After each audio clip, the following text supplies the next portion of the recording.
E a palavra que o Senhor colocou no meu coração, eu ia falar uma outra palavra, mas o Senhor tem trazido no meu coração muito o entendimento de falar de Deus. Quem é Deus?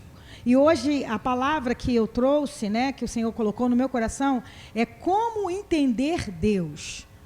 Porque a gente tem muita dificuldade, apesar de Deus ser muito falado, apesar de falarem muito de Deus, a gente ainda tem muita dificuldade de entender quem é Deus, o que Ele é, o que Ele faz, quem nós somos diante da presença dEle.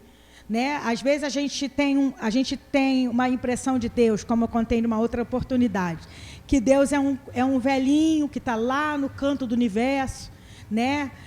Barbudo, não tem força para nada. Às vezes a gente tem essa impressão de Deus, ou às vezes nós temos a impressão de Deus, que Deus é um servo nosso, que a gente pede, Ele tem que fazer, não é verdade? Que a gente pede, Ele tem que fazer porque a gente manda nele. Então, tem extremos, né? E às vezes a gente também conhece Deus assim, de uma forma muito terrível, como se Deus fosse nos fulminar, como se eu não pudesse chegar na presença dEle porque Ele vai me fulminar, porque eu sou pecadora. Então, quando a gente começa a querer conhecer Deus, é claro que a gente não vai conhecer Deus na sua totalidade, mas Deus, Ele se dá a conhecer. Deus, Ele tem se dado a conhecer aqueles que buscam a Ele. Então, naquilo que Ele tem se dado a conhecer, eu quero, em nome de Jesus, trazer sempre uma palavra falando sobre isso nesse tempo. Sobre os atributos de Deus, sobre quem é Deus, sobre qual é o meu papel, porque Deus, Ele é Deus, quem sou eu. Então, para começar essa palavra, eu queria que você abrisse sua Bíblia. Então, assim, Deuteronômio, capítulo 29, versículo 29, e a gente vai estar falando um pouquinho sobre isso. Sobre Deus. As coisas encobertas pertencem ao Senhor, nosso Deus. Porém, as reveladas nos pertencem a nós e aos nossos filhos para sempre, para que cumpramos todas as palavras desta lei. Então, o que acontece? Tem coisas que a gente não vai conseguir entender da parte de Deus. Tem atributos de Deus que a gente não vai conseguir entender, porque é difícil. Seres mortais como nós somos, não tem como entender um ser eterno. Está entendendo, igreja? Não tem como a gente conhecer Deus na sua profundidade, mas Ele se dá a conhecer. A própria palavra de Deus fala em Oséias 6,3, que fala, conhecer e prosseguir em conhecer ao Senhor. Então, tem uma ordem de Deus para nós, de conhecer o Senhor, de saber quem Ele é, o que Ele faz, o que eu sou eu diante da sua presença. E é importante que a gente conheça ao Senhor, porque lá no Salmo 115, fala daqueles que adoram aqueles deuses que têm olhos e não veem, que têm boca e não falam, que têm mãos e não apalpam, e fala que você se torna igual ao que você adora. Se nós adoramos ao Deus Todo-Poderoso, o Deus Criador dos céus e da terra, o Senhor nos convida a sermos parecidos com Ele, a termos atributos que Ele nos comunica, porque tem atributos de Deus que são incomunicáveis. Só Ele é. Ele, por exemplo, é um ser eterno. Nós não somos eternos, nós somos imortais. Eternos porque Deus não teve um início. Eternidade.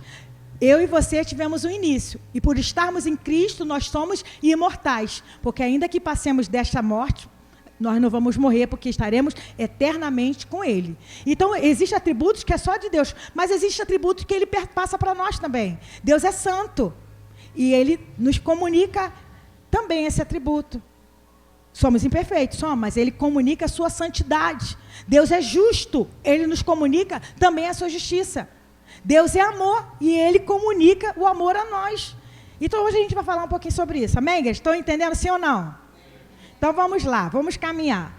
A primeira coisa que eu separei aqui, quem é Deus? João 4, versículo 24. Evangelho de João 4, versículo 24. Deus é... O que Deus é? Deus é Espírito, e importa que os que o adoram o adorem em espírito e em verdade. Viu que é com letra maiúscula o primeiro? Deus é espírito. E importa que os que o adorem em espírito, com letra minúscula, e em verdade. Então, a primeira coisa que nós podemos falar hoje sobre Deus: Deus é espírito. Deus é espírito. Pastora, como que é um espírito? Vamos ver como que é um espírito? Deus é espírito, certo? Mas ele tem olhos. Provérbios 15, versículo 3. Vamos lá. Um espírito que tem olhos. Provérbios 15, versículo 3. Os olhos do Senhor estão em todo lugar, contemplando os maus e os bons. Alguém sabe o que é um espírito? Não sabemos, mas ele é um espírito que tem olhos. E os olhos dele vê todas as coisas, a contemplar os maus e os bons. É um espírito que tem mãos. Isaías, vou ler ali para ficar mais fácil. Isaías 59, versículo 1. Eis que a mão do Senhor não está encolhida. Eis que a mão do Senhor não está encolhida para que não possa salvar, nem agravado o seu ouvido para não poder ouvir. Então aí a gente já vê duas coisas. É um espírito que tem mãos, é um espírito que tem ouvido, porque ele ouve. Não está tapado os seus ouvidos. Então, nosso Deus é o Deus de espírito que tem olhos, tem mãos, tem pés. Isaías 61, versículo 1. Assim diz o Senhor: o céu é o meu trono, e a terra é o escabelo dos meus pés. Na outra versão fala, é o estrado dos meus pés. Os pés do Senhor estão sobre a terra. Que casa me edificareis vós? E qual seria o lugar do meu descanso? Então, Deus é espírito que tem olhos, tem mãos, tem pés, tem boca. Mateus 4, versículo 4. Ele, porém, respondendo, disse: está escrito, nem só de pão viverá o homem, mas de toda a palavra que sai da onde, igreja? Da boca de Deus. Então, Deus é o espírito que tem olhos, mãos, pés, bocas e ouvidos. Eu separei outro de ouvidos. Salmos 10, versículo 17. Senhor, tu ouviste o desejo dos mansos, confortarás os seus corações, os teus ouvidos estarão abertos para ele. Então, é um Deus que é espírito, mas tem olhos, mãos, pés, boca e ouvido. Por que a gente precisa falar isso, gente? Porque às vezes a gente acha que espírito é uma alma penada. Quantos de nós, quando éramos crianças, ouvia aquelas histórias de alma penada e a gente ficava com medo de apagar a luz? Não é verdade? Com medo de sair no escuro, com medo de ficar sozinho. Deus é espírito, mas Deus, ele nos fez conforme a sua imagem e semelhança. Então, Deus, qual a imagem e semelhança de Deus? Mãos, olhos, pés, bocas, ouvidos. A igreja, a palavra de Deus fala que é o corpo de Cristo. É o corpo de Cristo, sou eu e você. Então, é um Deus que é espírito, mas tem todas essas características. A segunda coisa que eu separei de Deus: Deus é amor. Agora, vamos lá. Às vezes a gente tem uma dificuldade de entender o que é amor. Porque a gente acha que amor é o sentimento que uma mulher tem por um homem, que um homem tem por uma mulher. A gente acha que amor é o sentimento que uma mãe tem por um filho. A gente acha que amor é o sentimento que a gente tem por uma amizade, um amigo. Tudo isso é amor, mas quando a Bíblia fala que Deus é amor, Deus é personificação do amor. Ele é a pessoa, ele é o amor em pessoa. Não tem pessoas que a gente fala assim, fulana é o amor em pessoa. Mas Deus é o amor em pessoa.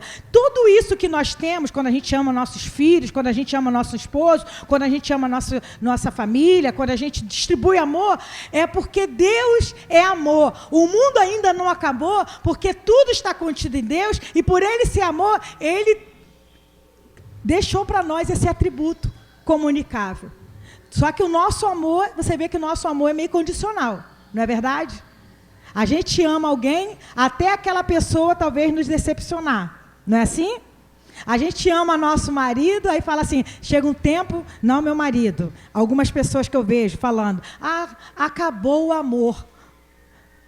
E se Deus é eterno, acaba, amor? Se Deus é o próprio amor. Mas por quê? O amor humano, esse amor que nós temos aqui, é um amor que entrou o pecado, é um amor que é imperfeito. A gente ama nossos filhos e protege eles a ponto de, às vezes, estragar nossos filhos. Não é assim que a gente faz? Por tanto amor. Não estraguei vocês, não. Está entendendo? Tanto amor a gente acaba estragando. Mas o amor de Deus não é esse amor. Tanto que a palavra de Deus fala que Deus é amor, mas Deus é como... Ele ama tanto que ele corrige, que ele repreende. Não é verdade? Porque amar, gente, não significa que eu não vou corrigir, que eu não vou repreender, que eu não vou chamar atenção. Isso é uma ideia de amor errôneo. Porque hoje o que é que o mundo está pregando? Um amor que eu posso fazer tudo que eu quero, eu posso tomar as decisões que eu quero, porque Deus é amor e não faz acepção de pessoa. Deus não faz mesmo não, mas a tua e a minha atitude vão ter consequências. E não adianta eu querer jogar a culpa em cima de Deus, mas o Senhor não avisou. Deus, ele avisou sim, certamente morrerás. Vocês estão entendendo? Mas Deus é amor. E um texto que fala sobre isso, a gente vai estar lendo, 1 João, capítulo 4, versículo 7 e 8, diz assim: Amados, amemo-nos uns aos outros, porque o amor é de Deus, e qualquer que ama é nascido de Deus e conhece a Deus. Aquele que não ama não conhece a Deus, porque Deus é amor. Versículos 2 versículos. Quando a gente conhece alguém, quando a gente fala assim de um filho nosso, o que a gente fala? Vamos falar aqui do Carlinhos e do Jorge. A gente olha para o Carlinhos, a gente vê que o Carlinhos tem a estatura da Elaine, porque é normal que um filho pareça com os pais. A gente olha para o Jorge e fala assim, é o Ismael, né? É o Ismael escrito. Tem atitude que eles têm que lembra quem? Elaine, Ismael. Tem filhos que às vezes vêm com herança até de um avô, né? Parece com o avô, igual o Paulinho, parece muito com o meu sogro, que parece com o Dudu, que parece tudo igual. Porque quando você vem de uma família, quando você vem de algum lugar, você parece com alguma coisa, você tem semelhança com aquilo. Agora vamos lá, nós somos de quem? Falando espiritualmente falando, nós somos de quem? Somos de Deus. Nós nascemos em quem? Nós nascemos em Deus, não é verdade? Se nós nascemos em Deus, com quem que eu tenho que ser parecida? Com Ele. Aí quando ele fala, amados, amemo-nos uns aos outros, porque aquele que ama é nascido de Deus e conhece a Deus, porque Deus é amor. Se eu não tenho praticado esse amor, quem eu acabo me desmentindo? Eu acabo desmentindo o meu pai, porque se ele é amor e eu não amo, tem alguma coisa errada, porque eu preciso ser parecida com ele. Eu preciso praticar as obras que ele deixou para eu praticar. Amar é fácil ou não é? Sim ou não? É fácil amar, igreja? Não é fácil. Por exemplo, a vontade que eu tenho é de pedir para Deus queimar o som. Você está entendendo? Como se eu fosse melhor. Como se eu fosse melhor. E eu não sou melhor. O Senhor manda eu amar e orar. Senhor, que se salvem em nome de Jesus. Que se convertam em nome de Jesus. Que conheçam o teu nome e sejam lavados e remidos no sangue do Cordeiro em nome de Jesus. A nossa vontade não é fazer essa oração. Mas o Senhor... vou cantar essa música, não. Caia fogo do céu neste lugar. Mas o Senhor, Ele nos desafia a exatamente isso, igreja. Eu estou falando de um som aqui, mas você tem um vizinho lá na tua casa.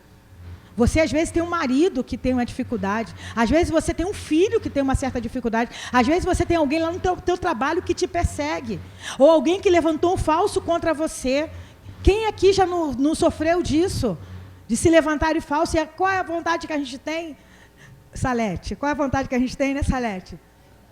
A nossa vontade é ir lá fazer justiça com as nossas próprias mãos. Não é assim, gente?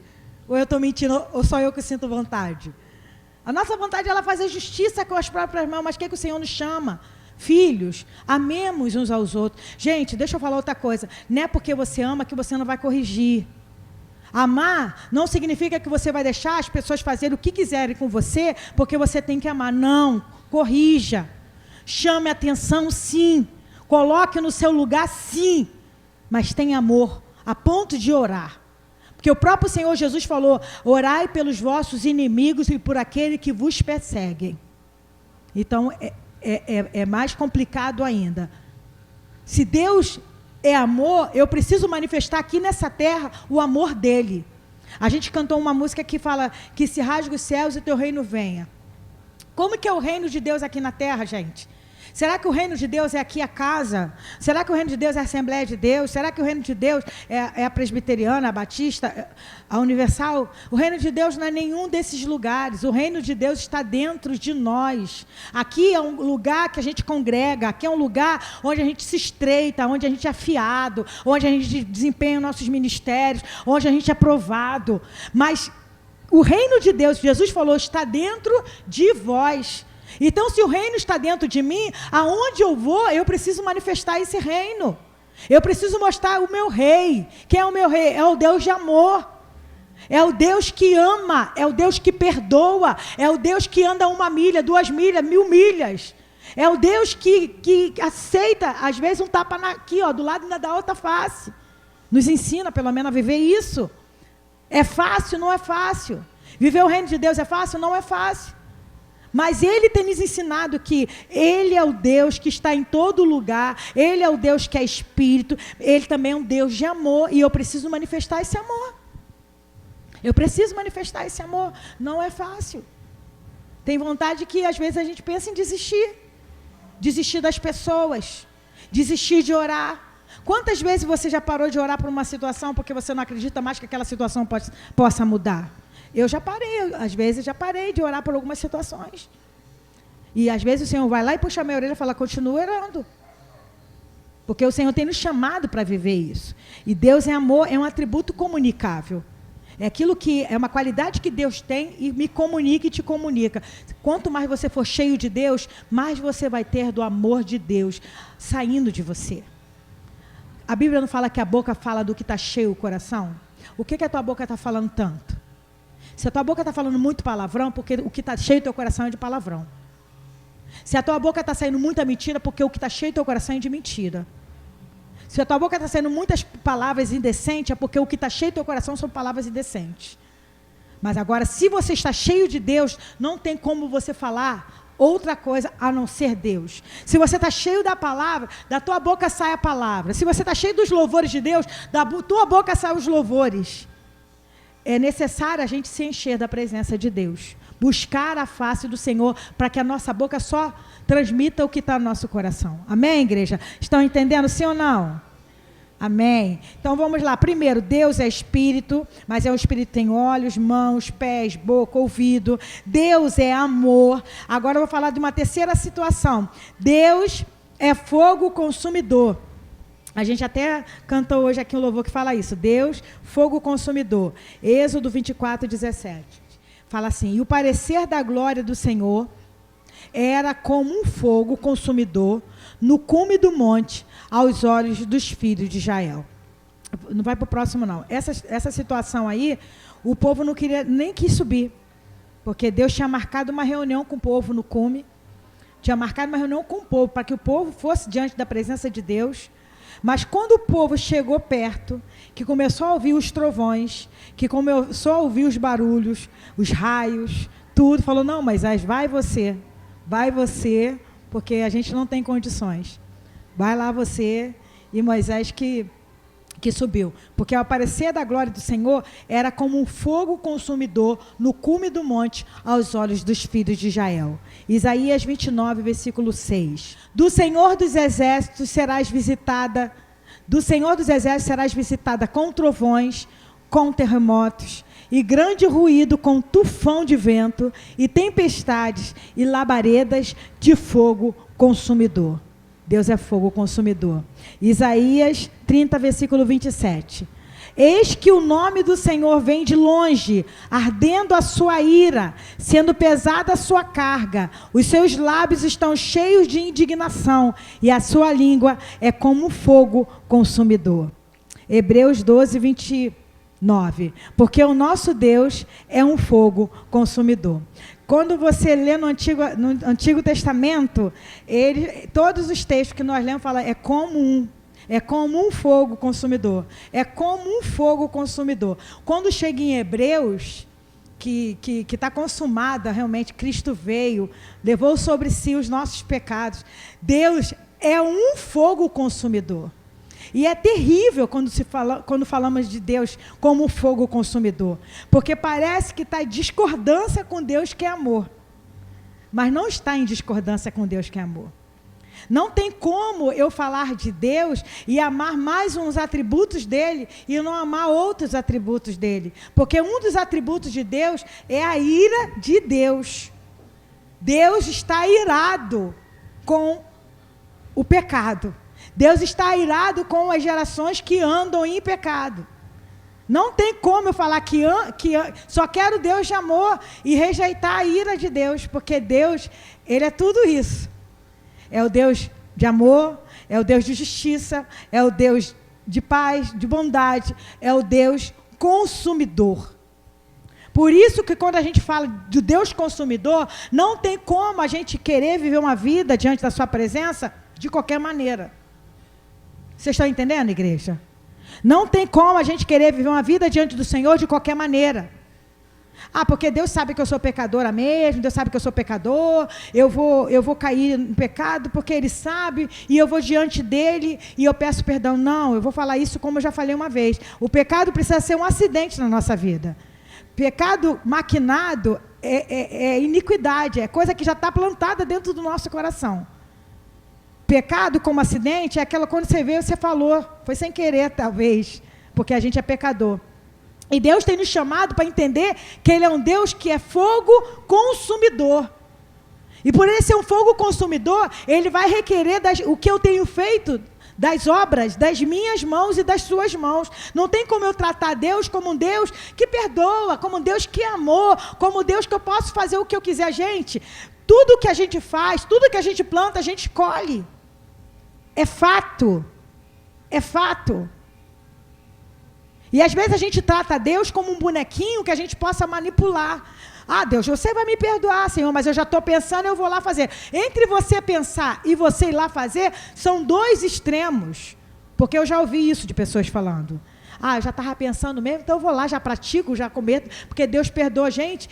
Entre pensar, Deus já vê o nosso pensamento, sim ou não? Sim. Quando você pensa, você já pecou, sim ou não? Sim. Mas entre você pensar que é pecado e você ir lá cometer, a consequência do pensamento é diferente da consequência de você ir lá cometer. Digamos que eu esteja endividado e penso assim, vou roubar um banco.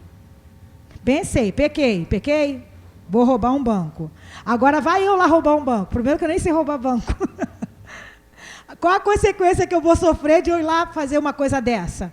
De ser pega, de ser presa, de andar com aquilo que não é meu, de ter consciência pesada, porque não adianta, gente. Quando você pega algo que não é teu, você tem uma consciência pesada, principalmente quem está em Cristo Jesus. Não quer viver uma vida dissoluta. Então, Deus é fogo consumidor. Não tem como eu ter Deus na minha vida, querê-lo como meu Pai, como Deus provedor de tudo que eu tenho, e não entender que Ele está em desacordo com algumas atitudes que eu tenho, que vocês têm. Amém, igreja? Vocês estão entendendo? Agora, deixa eu voltar para o começo para eu terminar essa palavra. Quando a gente fala de espírito, a gente não entende, porque a gente pensa muito nos filmes de terror, naquela coisa. Mas deixa eu falar uma coisa para vocês. O que nós somos compostos? Eu, Ana Cristina, sou feita de quê? Corpo, alma e espírito, certo? O corpo é o visível, é o que você está me vendo, é o que eu vejo. A minha alma eu vejo? O que é a minha alma? Minha alma é a psique, é como se fossem os meus pensamentos, é aonde guarda as minhas memórias, é aonde eu guardo os meus traumas, é aonde eu guardo as alegrias, aonde eu guardo aquelas coisas que eu já senti, certo? E o que é o espírito? O espírito humano. O espírito humano é o que tem ligação direta com Deus. Tanto que a palavra de Deus de Efésios fala assim, que nós estávamos mortos em nossos delitos e pecados. Quando o homem pecou lá no Éden, qual era a composição do homem? Era corpo, alma e espírito? Era, mas o que mandava era diferente. Lá no Éden, antes do pecado, o homem era espírito, alma e corpo. Porque o espírito dele era ligado diretamente em Deus. O entendimento que ele tinha era ligado totalmente em Deus. Quando o homem pecou, é complicado isso, mas deixa eu falar, né? Quando o homem pecou, o que foi cortado do homem? O que morreu no homem? Primeira coisa que morreu, espírito. O homem morreu espiritualmente. Estão entendendo, igreja? O que ficou vivo? A alma e o corpo. E quando Deus falou, certamente morrerás, o morrerás de Deus era todos esse sentido. Certamente morrerás espiritualmente, certamente morrerás carnalmente, certamente morrerás. O homem morreu. Só que quando a serpente foi lá falar com eles, eles achavam que ia ser fulminado. Na hora, ia morrer, pum, certamente morrerás. Não, é certo que vocês não vão morrer, porque Deus sabe que do dia que você comer, você vai ser igual. Mas a primeira coisa que aconteceu foi a morte espiritual. Vocês vão entender quando aconteceu. Foi cortado o cordão que ligava direto com Deus, cordão umbilical, que ligava direto com Deus. Quando Deus chegou lá no jardim, qual a primeira coisa que Adão fez? Se escondeu. Por que Adão se escondeu? Porque estava nu. Mas quem falou para ele que ele estava nu? Ele morreu espiritualmente. Aí ele morrendo espiritualmente, ele se tornou pecador. Não podia chegar perto da santidade de Deus. Não podia chegar perto da santidade de Deus. Foi cortado. E ele ainda tentou se cobrir, né? Pegou uma figueira, umas folhas, cobriu as intimidades dele. Foi necessário que Deus pegasse um cordeiro e ali fizesse uma roupinha de roupa de cordeiro, para que o homem fosse coberto. Vocês estão entendendo? Nós somos corpo, alma e espírito. Deus é espírito. Ele, como espírito, é igual a gente. A palavra de Deus fala que os anjos são ministros de Deus, espíritos ministradores. Quando o anjo Gabriel apareceu para Maria, que a Bíblia fala, como que ele apareceu? Ele apareceu em espírito ou personificado, como pessoa? Ela viu. E como que era o anjo Gabriel, pelo que a gente vê? Não era diferente, né? Não, né? Vamos voltar lá, quando Ló estava lá em Sodoma, e foram 2 anjos lá na casa de Ló. Aquela cidade estava em pecado. Como que aqueles homens queriam fazer com aqueles 2 anjos? Possuir, ter relações sexuais, porque eles eram igual, personificado. Você está entendendo? O problema da gente é que a gente acha que Deus, assim, é muito distante, mas Deus é uma pessoa. Vocês estão entendendo, igreja? Como que eu consigo entender Deus? Aí vem a última parte que eu quero falar nessa noite. Como que eu consigo entender Deus? Aí vem, Jesus é a expressão exata de Deus. Hebreus capítulo 1, versículo do 1 ao 3. Preste atenção nessa palavra. Havendo Deus antigamente falado muitas vezes e de muitas maneiras aos pais, pelos profetas, a nós falou-nos nestes últimos dias pelo Filho, a quem constituiu herdeiro de tudo, por quem fez também o mundo, o qual, sendo o resplendor da sua glória, e é a expressa imagem da sua pessoa. Deus, gente, Jesus é a expressa imagem da sua pessoa, e sustentando todas as coisas pela palavra do seu poder, havendo feito por si mesmo a purificação dos nossos pecados, assentou-se à destra da majestade nas alturas. Pode continuar, Lúcia, só para... Feito tanto mais excelente do que os anjos, quanto herdou o mais excelente nome do que eles. Então, como que eu consigo entender Deus? Quando eu entendo quem é Jesus. E quando eu consigo entender quem é Jesus? Quando eu entendo quem é o Espírito Santo. E como eu consigo entender a Trindade? Quando eu entendo que o um é três. Quando eu entendo a obra que Ele fez através de Cristo Jesus. Deus criou todas as coisas.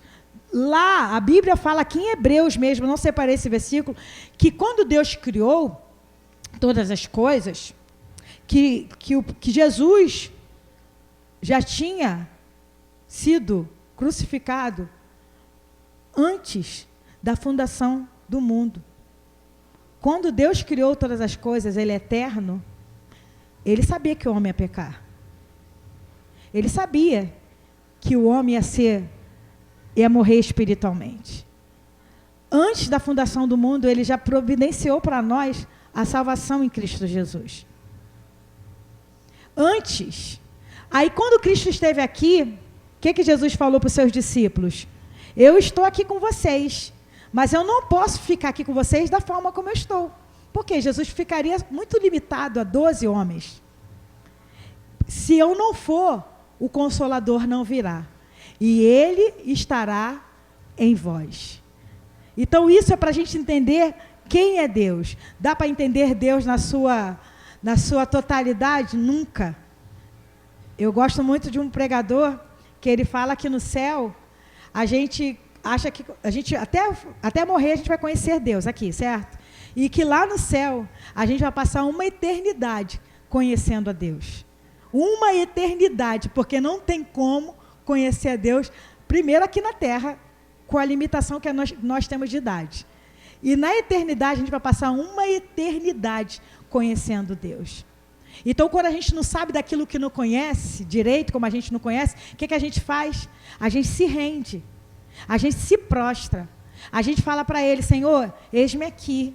Eu não sei, eu não conheço, eu estou com vontade de fazer, eu estou com vontade de errar, mas Senhor, me guarda porque Tu és santo, me guarda porque Tu és justo, me guarda porque Tu és Deus consumidor, me guarda porque os Teus olhos estão em todo lugar, me guarda porque a Tua mão não está encolhida para que não possa salvar, me guarda porque a terra é o estrado dos Teus pés, me guarda, Senhor, eu preciso estar nas Tuas mãos, eu preciso ser segurada pelo Senhor, eu preciso estar debaixo das Tuas asas. Não é isso que fala no Salmo 91? Aquele que descansa à sombra do Onipotente. Eu nunca tinha parado para pensar no Onipotente. O que é Onipotente? O Deus Todo-Poderoso, aquele que descansa nas asas do Onipotente. É isso que Ele tem nos chamado, descansa nas asas do Onipotente. Talvez você fale para mim assim, mas pastora, a senhora não sabe o que eu estou passando. Eu estou passando por muitas lutas, igreja. Entra na fila, também estou. Quem está passando por luta, entra aqui na fila, vamos passar por luta junto. Mas o nosso Deus é o Deus onipotente. É o Deus que nos ajuda nas nossas tribulações.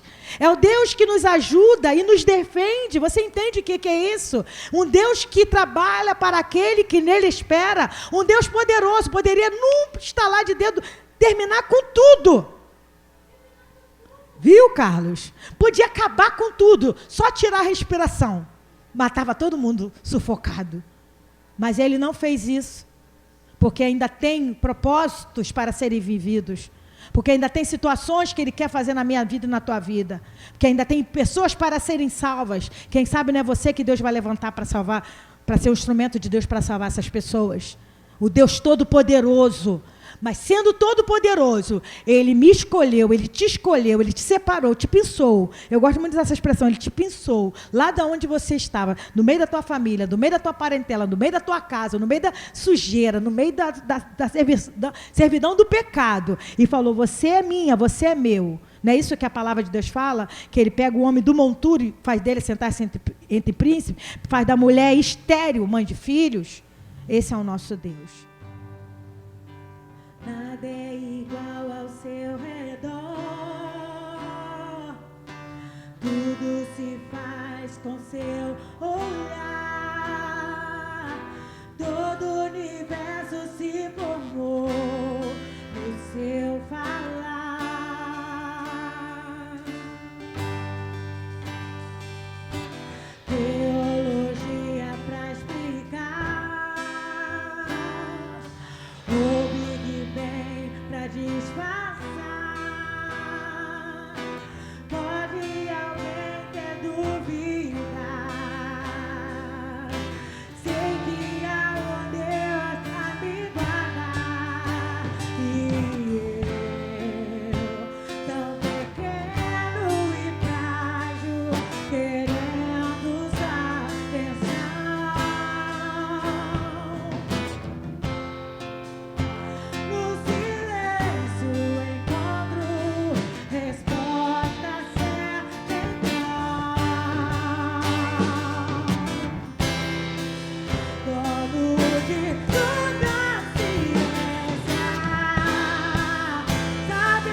Glória a Deus, aleluia, Jesus.